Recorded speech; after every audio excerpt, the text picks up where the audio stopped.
One wonders how these religious leaders could become so corrupted they would actually try, convict, and execute God in human form. They did not accept Jesus as a Messiah. We can see that. But why this venomous hatred toward him and desire for such a quick execution? Well, I think the answer to that question is the same as the answer to this question.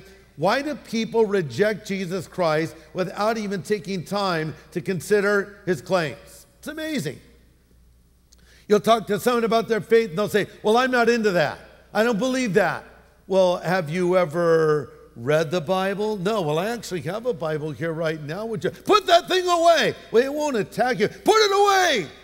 Okay. You bring up the name of Jesus, it will stop a conversation cold. Or sometimes even if they discover you're a Christian.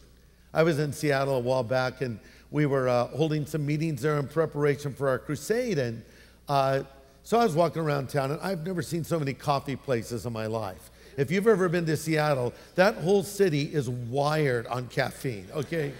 Maybe because it rains so much and they're depressed, so they drink espressos all day, I don't know. But they're just coffee place after coffee place. I mean, there'll be like a Starbucks right next to a Seattle's Best Coffee, right next to a Pete's Coffee. And then inside of the Starbucks, there's a little miniature Starbucks. And they're everywhere.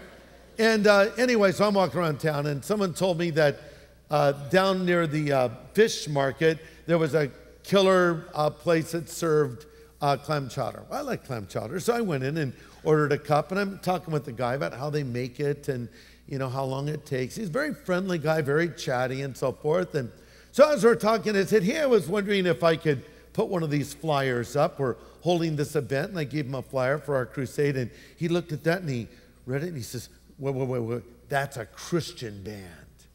I said, yeah, it's a Christian band. It's a Christian event. We're here to tell people about Jesus Christ and how to come into a relationship with him. This guy came unhinged. He just changed, and he was angry and started going off on all the things he disliked about the Christian faith. And I just listened to him. I didn't interrupt him. I just let him go for a while, telling me why he did not believe in the gospel, why he didn't believe in the Bible, etc. And then we got to the end of his little tirade, and I said, well, let me ask you, what do you believe in? And then he went on to talk about how he believed in the environment, and it was all about the environment. And boy, when you just take plastic, it can ruin the environment. And ironically, with my clam chowder, I bought a bottled water from him. And I said, well, it's interesting you say all this because I'm buying this bottled water from you. How do you feel about selling that to me in light of what you said? And he said to me, every time I sell a bottled water, I lose a piece of my soul. I thought he was joking. I said, right, you're kidding, right? I am not kidding. Okay. Well, it's interesting how when the gospel comes up, people react. And this is what was happening here. They wanted to stop Jesus.